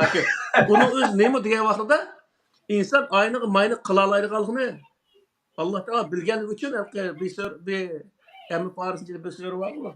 Fa'alhamaha fujuraha va taqwaha degan qad aflaha man zakkaha va qad khaba man dassaha degan bir oyat bor misolda. İnsanın vücudunda insan yaxşı işini, yama işini kılanlardan karakteri yaratılgan deydi Allah Kur'an'da. Bunun özü yeterli oldu. Bu nedenle ki ma yaxşı kılışını yazıp atkan bolsa, yama işini diyen bundak mana çıkmaydı. İnsanniki şundak vücudu qarabdaki Allah Teala onu bir şekilde bir narsani yaratmakçı onu kolunu kandak işler keldi. O koldu kelgan ishlik qas yaxshi ish oldu, qas yomon ish oldu. Shu yerda shu qilmoqchi bo'lgan, uni qo'lda kelgan ishniki qasi yaxshi ish, qas yomon ish bo'lganligini bekitayotgan Alloh taolo Qur'onda. Hamtahim yaxshi qildi, semtahim yomon ish qildi degani bekitgan emas. Xudo qilmadi. İşansın tutilgan degan so'zning asosi bormi? Yo'q. Hazır bu qabrda yetayotgan o'liklarni so'ngaklarni elib peshanasini apparat qilib ko'rsa bo'ldi. Nem tutilgan biraz bormi yo'qmi misolda? Hech narsa yo'q. Bu aşı bo'ysundirg'uchininki insonlarga beshi kelgan yoki ezgilarni qabul qildirish uchun topgan bir nimasi ekan, shu falsafasi ekan, siyosatisi. Bu Qur'on tushishdan burun insonlarni e'tiqod orqali bo'ysundirish o'zi davomlashib kelgan. Hozir mashtaq nurg'a yeldi mesela so'pi inshaalloh atrofidagi murtlarni e'tiqod orqali bo'ysundirib mangadi-ku. Qur'oncha degan vaqtda u e'tiqodni tamoman amaldan qoldirib o'tgan. İslamda yani bizning dinimiz islomga va razitu lakumul islama dina deyildi Qur'onda. İslamni din qildim degandan keyin e'tiqodni asos qilmagan islom. Uni xohlasang e'tiqod qil, xohlasang e'tiqod qilma. Xohlig'ingga e'tiqod qil yani. Mana shu vaqtda. Allah Taala o'zi faqat menila o'zi e'tirof qilishing kerak. Boshqasiga ishonsang bo'lmaydi deganni o'tirib qo'ygan emas. Xohlagan narsaga ishinib ol. Bu o'zingning shaxsiy ishi. Lekin ishonchingni boshqa odamga tangma. Erkinlik verilgen yani. İşençini başka adamı tanıma ve men işengen narsaga odamniki meniki işençimga odamning işenchisi o'xshamaydi ki deb o'tirib ishonch farqi bilan yani bir odamga dushmanlik muomalasi qilma degan gap Qur'onda. Ashuni bayon qildi misol. Bu qadar yani aniqlanmaydi. Qandaq ishongan taqdirda to'g'ri ishongil bo'lganligini shirik qilmay, uni deb qo'yaylik-ku. Yani o'zi u Qur'onda nurg'ulg'an Yahud Nasoraniki yani nurg'un shu buddistlarniki nurg'ulg'an e'tiqodlarni bayon qilib kelib, eng to'g'ri ishonchniki yani to'g'ri narsaga ishonish, Allohga ishonish ekanligini o'zini dalil isbotlar bilan bayon qildi yani. Sizlar bir narsaga ishonmoqchi bo'lsanglar, yani o'sha Allohga ishonsanglar, eng to'g'ri ishongan bo'lasizlar, to'g'ri narsaga ishongan bo'lasizlar, haqiqatga ishongan bo'lasizlar deb Qur'onda uning o'zini tafsili bayon qildi. Yani o yerda hattoki hech narsaga ishonmaydigan halqi illa dahru degan bir oyat bor. Nimada uning beshi? Bizni faqat zamon paydo qildi yani o'zi biz dunyoga kelishimiz, ketishimiz hammasi zamonning kelib ketishi bilan munosabatlik deydigan hozirgi zamondagi kommunistlarga o'xshashchu. Yani tabiatdan qonuniy deganda. Başlığım tatip hammasiga Alloh taolo javob berib, buddist olsun, mayli nimaga osmon jismlarga ishonadigan narsalar olsun, insonlar olsun, mayli o'zi insonga ishonadigan masalan İsa Xudoning o'g'li deydigan bundaq insonlar olsun. Qanday bo'lishini qat'iy nazar, shuning hammasiniki qanday xato ekanligini Qur'oni Karimda bayon qilib kelib, eng to'g'ri e'tiqodni agar qabul qila olsang, eng to'g'risi mush Allohga ishonish deganning o'zini Alloh taolo dalil isbotlari bilan o'tirib qo'ygan. Oradaki nima Budizm Allah'a ishonadi, Hristiyan mı şu, Yahudilar mı şu, dünyadaki barliq dindikiler Xudo berib ishonadi kimcha. Ama lekin arliqni baldaq qo'ydi bular. Yani şerik keltirishning o'zini Allah eng cho'ng zulm, man qilingan bir zulm deb biladi, shundaqmi? Şunu aşı jihatdan farqlantirib ishonsak to'g'ri desizlar. To'g'ri. Arliqqa hech qanday vosita qo'yishning o'zini Alloh taolo yo'l qo'ymagan. Ya'ni bevosita Alloh taologa duo qilgan vaqtida faloni oxirniki haq hurmat bilan yoki payg'ambarning haq hurmat bilan hattoki u faloni o'zi nimaga mazay mashayiq yoki avliyo ya olimlarning haq hurmat bilan deb bunda duo qilishni tamoman Alloh taolo cheklagan. Ya'ni duo qilgan vaqtda bevosita ma'lum duo qil. Arliqqa o adamlarning o'zini payg'ambarni tatib hech qanday vosita qilishing bo'lmaydi. Chunki uni vosita qilish uning o'ziga tushliq dadi bor. Masalan, payg'ambar bo'lsa-mu, o payg'ambarmi o'zi qiyomat kunida o'ziniki qanchalik vazifasini ado qildi, qilmadi, qiyomat kunida uning hisobini bergan gap. Qur'onda bor buning qarta oyat. Shuning uchun bu yerda hammadan hisob oldigan faqat Alloh. Shuning bevosita ishonish va bevosita uning duo qilish buning o'zini Alloh taolo belgilagan. Shuning uchun o'zi payg'ambarga itoat qilish degan mavzudimi hozir nurg'un odamlar payg'ambarni ordan chiqaryapti, andaq mandaq degandek gapni qildi. Biz ordan chiqolmaymiz, payg'ambarniki payg'ambar ekanligiga ishonamiz. Ammo hozirgi vaqtda payg'ambarga itoat qil desa, ash odamni desa payg'ambarga itoat qilding desa, hech qanday itoat qilmoqlik. Nima uchun? Biz oldingda seni yetaklab ketayotgan payg'ambar yo'q hozirgi vaqtda. Biz aradan chiqaramiz desizlar. Arada vosita bo'lib qolsa chiqaramiz. Payg'ambarning zamonida payg'ambarga itoat qilgan gap. Payg'ambar o'lib ketgan degancha. Payg'ambar itoat qilgan narsaga itoat qilamiz. U nima? Qur'oni Karim. Payg'ambar nimaga itoat qilgan? Qur'onga itoat qilgan. Sen udullar bir Kur'an itaat kılsan, peygamber itaat kılan neyse udullar bir itaat kılan bolsa. Mesela. Kur'an'da etiullaha ve etiur resul deydiyor. Aşağı ki vav'nın özümü etbe deydi mi Arap dilinde? Etbe emez, bayan için kelgen ne vav'cu aşağı. Yani diyen ben. Allah'a itaat kılanlar. Yani Resul'a itaat kılanlar. Resul'a itaat kılan degan nimani bildirdiyse risolat, yani Kur'an'a itaat kılan degan gap. Kur'an'a itaat kılsa, Kur'an kimning kitobi şu vaqtda? Allah'ın. Allah'a itaat kılan bo'ldi degan gap. Yani nurg'un nima itaat sohasida bir so'zni qo'ning o'zini bir odam davlatniki davlatning ma'murlariga itaat qilsa bo'ysunsa, davlatning qonuniga bo'ysungan bo'ldi. Davlatning qonuniga bo'ysunsa, u odam nega bo'ysungan bo'ladi? Davlatga bo'ysungan bo'ldi. Xuddi shunga o'xshash, misol payg'ambar bu vaqtda payg'ambarga itoat qilgan odam, u payg'ambar o'z elchilik qilayotgan vaqtida Allah'ın qonunini ijro qilayotgan vaqtdan gap. Payg'ambarga itoat qilgan odam berib Allah'ın qonuniga itoat qilgan bo'ldi. Allah'ın qonuniga itoat qilgan odam berib Allohga itoat qilgan bo'ldi degan gap. Shuning uchun bu yerda nima deyapti? Payg'ambar o'lib ketgandan keyin nimaga itoat qilamiz endi? Udullab berib payg'ambarga itoat qilgan, Qur'onga itoat qilsak, Allohga itoat qilgan bo'lamiz degan gap. Yani. Bu yerdan iymonni islomga kirishning sharti emas, ammo islomga kirishni iymon kirishning sharti degan bir bizning an'anaviy tushunchamizdagi tam aksida bir tushunchirish bor. Ben tabii nima qilamadim, ama ifodlayolmadim. Yani burun biz iymon etib islom kirdi deb bosqichni manda o'rgandikda. Asli unda emas, belki islomga kirishing uchun iymon etsa. Yo'q, u mandaqda payg'ambar alayhissalom zamonida iymon etgan, nurg'un insonlar iymon etgan, lekin keyingi vaqtda payg'ambar alayhissalom bu yerda Makkadan Madinaga kelgandan keyin u Makkadan kelganlar iymon bilan keldi. Va lekin u yerda bir tinchlik nimasi, sistemasi yoki tinchlikqa asoslangan bir tuzum o'rnatilmagan u Makkada.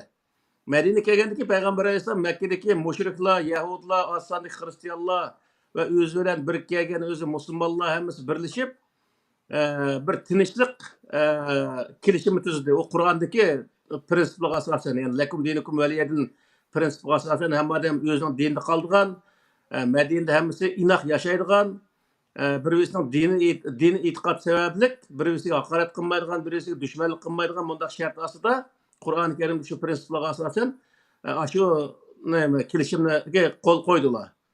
Qo'l qo'ygan o Yahudi bo'lsin, mushrik bo'lsin, o Hristiyan bo'lsin, musulmonlar bo'lsin, ham mo'minlar bo'lsin, misolda hammasi islomdagi o yerdagi prinsiplarni qabul qilgandan keyin musulmon deb atildi ularning o'zini. Ama o yerda Alloh ishonganlari ayrim mo'min bo'ldi. İslamni qabul qilgandan keyin ham mo'min ham musulmon bo'ldi. Bu islomdagi prinsiplarni tinchlik kelishimining o'zini qabul qilganlar Allah'a peygamberga ishonmay turib kelishimni qabul qilganlar desa, ular musulmon bo'lib atildigan gap.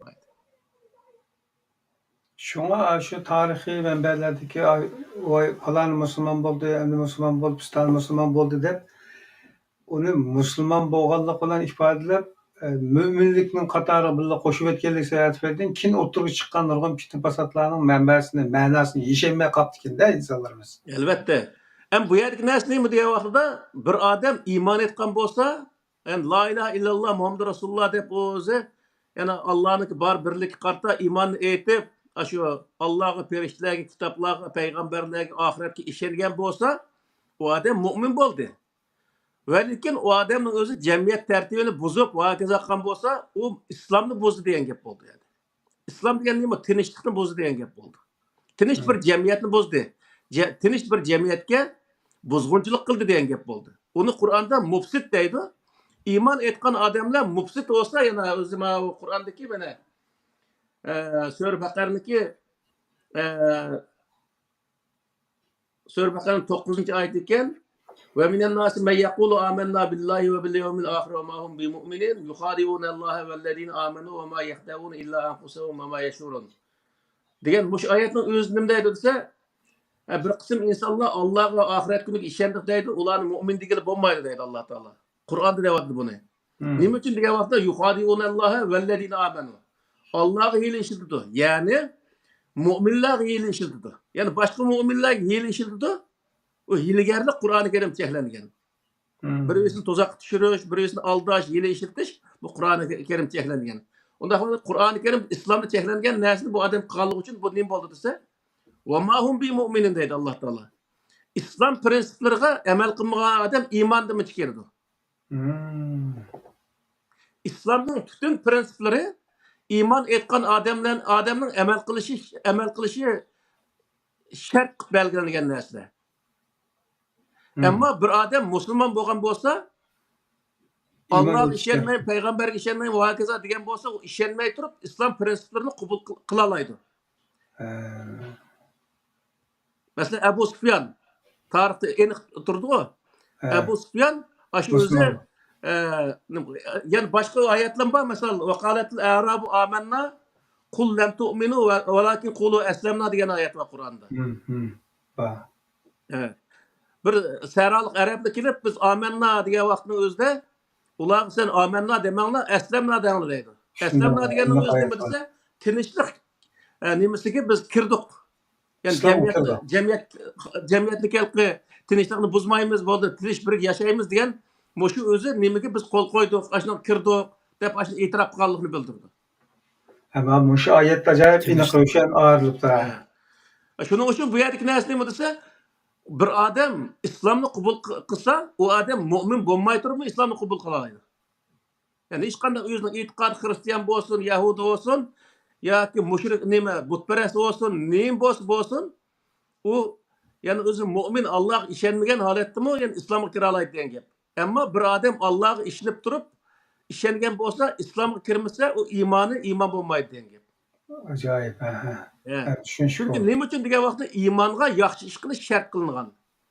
Val asr surasida val asr innal insana lafi khusrin illa allazina amanu va amilus solihat deb yozilgan. Bir odam iymon etgan bo'lsa, u iymon etgan odam Qur'oni Karimda belgilangan ishlarni, yaxshi ishlarni qilmasa, u iymoni nolga teng bo'ldi degan gap.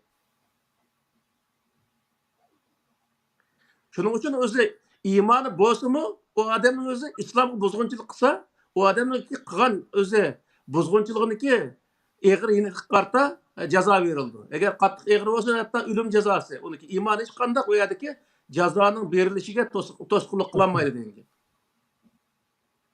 Yenimisiga iliq voy sening iymoning qanchalikda voy bu deb iymonni o'lchaydigan iymonning ustidan hamma narsani-chu ashuvichalik tarazi xudoga iymonni o'lchaydigan kilo bo'lganidek yoki uning iymoni bek ojizjuma deb mana yaqinlarini tutib ishlaydigan odamni bormi-chu?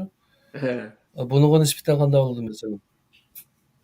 Shu bayt degan gaplar shu. Yani o'ziniki iymoni, o'zining e'tiqodiga asoslanib turib, boshqa odamlarning e'tiqodini o'lchash, uningga haqorat qilish, bu Qur'oni Karimda bayt o'qigan oyat lasta mu'minan. Sen mu'min emas deyish yoki iymoning zaif, ojizkan deyish, boshqalarga e'tiqod jihatdan baho berish Qur'oni Karim tamoman cheklangan. Yani sen boshqa odamning e'tiqodi bilan hech qanday ishing bo'lmasin, chunki u e'tiqod Alloh bilan u odamning orasidagi ish degan gap. Sen Allah bilan o adamın arasındaki işqa sen kiremeysen deganni bildirdi yani.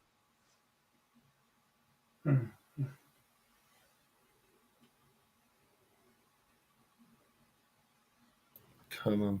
Allah razı olsun. Bu pek mühim bir narsa ekan.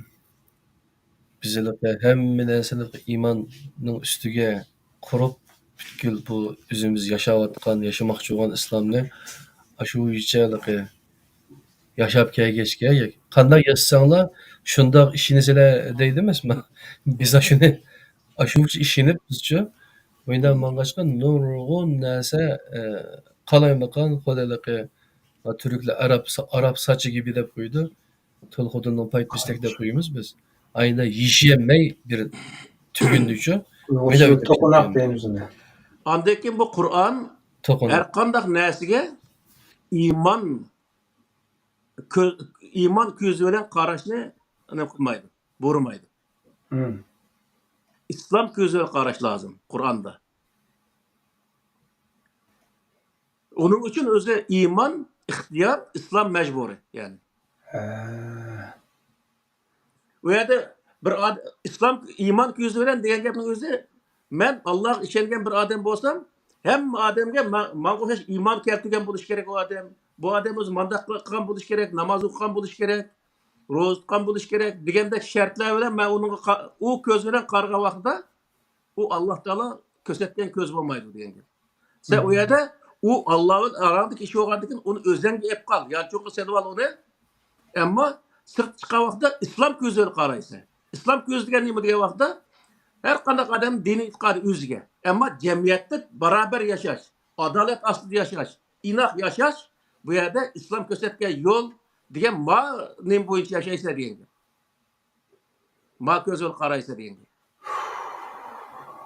Geçmişteki bütün tarixni aqtaysa, nurg'un janglar o'sha e'tiqod sababli bo'lganligini ko'ralamizda. Albatta. Amaliyotda bu islomning bergan taklifida, ya'ni Allohning belgilamasida e'tiqod sababli ziddiyatlashmaslik, adolat bilan yashash barobar. Bunda bir prinsip vakinde. To'g'ri. Undaqda geçmişteki nurg'un shu e'tiqod sababli qilingan janglar, fatih deydi-da, ular jang demaydi. Bularning jiqi undaqda xato bo'libdi ekan. O halqi bu inson tabiatida bor narsa ekan, bir mamlakat kuchlangan vaqtida yan besiga tajovuz qilgan gap. Bu hattoki musulmonlar bo'lgan mesela Umarning zamonidan burun Abu Bakrning zamonlarida Arab yerim orlini mesela Arabdan birlik keltirish ko'rishi bo'lgan bo'lsa, Hazrat Umarning zamonidan boshlab tajovuzchilik urushi boshlangan. Mesela İran'ı besib olgan, Ozarbayjonning janub tarafini besib olgan, Suriyani besib olgan, Suriya o vaqt Arab emasdi. U yerni besib olgan, mesela Misrni besib olgan, hattoki Ispaniyani besib olgan. Mushning hammasining moddasi tajovuzchilik urushi degan gap. Süleyman Aleyhisselam'ın Belqiston shahrini fath qilganga o'xshamamda. Umi shu ashuna o'xshash bir urush hamdi. Bo'lmasa bu insonniki aslida dunyoda u tajovuz qilishi asli cheklandi. Hamda u yerdagi narsa nima desa, o'sha o'zniki millat yoki o'zining territoriyasida belgilangan bir territoriya bo'ladi. Ash territoriyaning sirtiga chiqqandan keyin u tajovuzchilik boshlangan gap.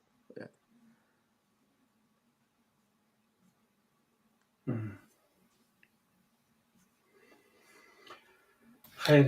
Dinni Iymon narsalar tartishgan narsaga man chiqqan. Bugun mana bu tema munosabati bilan iymonga markazlashtirsak, yig'sak, ya'ni nimani? Undaqda biz hozir qadar o'rganib kelgan 6 iymon degan hisobda 5 oldu, shunami? 5 bizning Qur'on tushunchasidagi Qur'on manbalik din tushunchasidagi iymon 5 oldu. Bu bir muhim nuqtadan birisi. Ikkinchisi iymon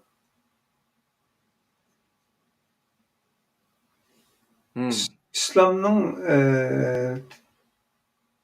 iymon etgan kishi majbur islom kirish kerak. Ammo islomning ichida boshqa musulmon, boshqa dindagilarni bilan barobar yashay oladigan bir sistema.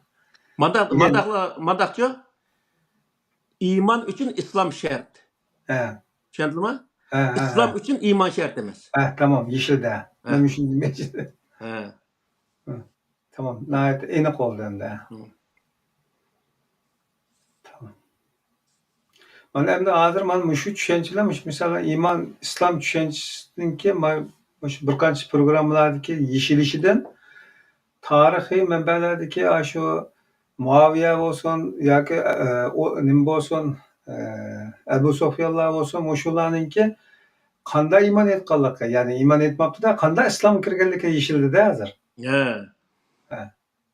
Masalan, biz vatanni ozod qilsak, huquq talish ko'rishlar iymon bilan munosabati yo'q, huquq talish ko'rishlar ketibdi ekan. Tamam. Masalan, biz vatanni ozod qilsak, bizniki qurdigan davlatimiz qanday bo'lishi kerak degan vaqtda, men mush Qur'on ko'rsatgan bo'yicha hech qanday e'tiqodni asos qilmasligimiz lozim. Lekin Hamma o'zingning e'tiqodi, mazhabi hammasi o'zingning yanchiq selib ol, o'zingga xos narsalar u. Ammo bu yerdagi narsa nima degan vaqtda islom degan nima degan vaqtda adolat ostida barobar birga yashash.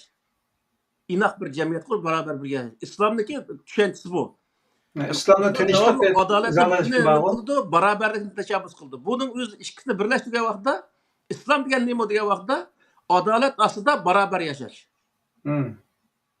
Yani her qanday qonun oldida kim bo'lishini qat'iy nazar qonun oldi barobar, erni ayolni hammasi qonun oldi barobar, o'zi haq huquq hammasi barobar holatdagi bir jamiyat qurib, adil bir jamiyat qurib yashashning o'zi bu islom degan gap.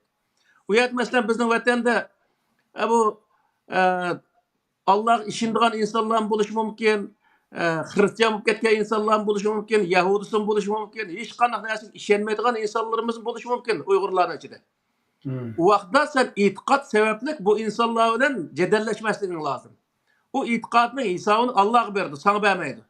U yerda sen adil, inoq bir jamiyat qurib, shu jamiyatda barobar yashashing Qur'on maqsad qilgan islomda yashagan bo'lsa degan gap bo'ldi. Buni qilsa hech bir zaman e'tiqodni aralashtirmasdi. Bu Qur'onda iymon deganlar nima degan vaqtda biz monopol qilingan iymon dedik. Yani iman bilan monopol qilish bu yana bir mavzu aslida. Iman bilan bütün o'zi vatanlik nemisning o'zini monopol qilib, iman bilan kontrol qilma. Deyishing xato degan gap. Har odam monopolni o'tirib chiqdi. Payg'ambarga ishongan bo'lish kerak deb o'tirib, ani shart qilma degan gap. Qur'on. Bunda tuzumda monopolni o'tirib chiqdi. Monopolni qo'zg'atdi. O'tirib chiqdi. İnsanlar munofiq bo'ldi shu. Shuning uchun hamda hozir shu g'arb davlatlariniki nurg'un narsalarni qarasa, buniki chirik yerlarim bor. Masalan, o'xshash jinsliklarni to'y qilishga yo'l qo'ydigan nurg'un ham buniki %50% desak, jiqita ammo nurg'unlagan chirik qonun sohasida endi Qur'onniki nimasiga to'g'ri kelmaydigan nurg'un yerlar bor. Her qanday davlatda hamda. Lekin uniki to'g'ri yerlarim bor. Jamiyatniki umumiy ahvol qarta shu barobar yashash, qonun oldidagi barobarlik holat, qonun oldidagi barobarlik nimasi bu nihoyat bizni masalan qochoq demaydi, jinoyat insonlik huquqida, huquq sohasida barobar undaq nim qilibdi. Bu nihoyat Qur'oni Karimning prinsiplariga uyg'un keladi. Misol adolat. Adolatni qanday ekan.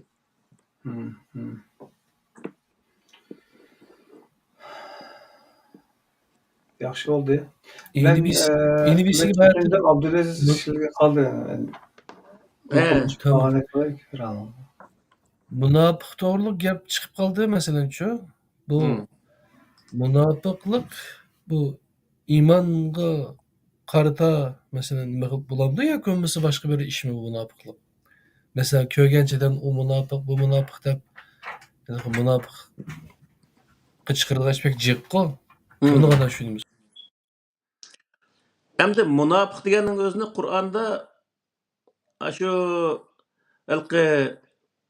asosan bir gapni qilib qo'yib yo bir va'dani berib qo'yib, oxirida ashuni amal qilmagan, ashuni ziddida ish qilgan insonlarni asosan munofiq deydi Qur'on.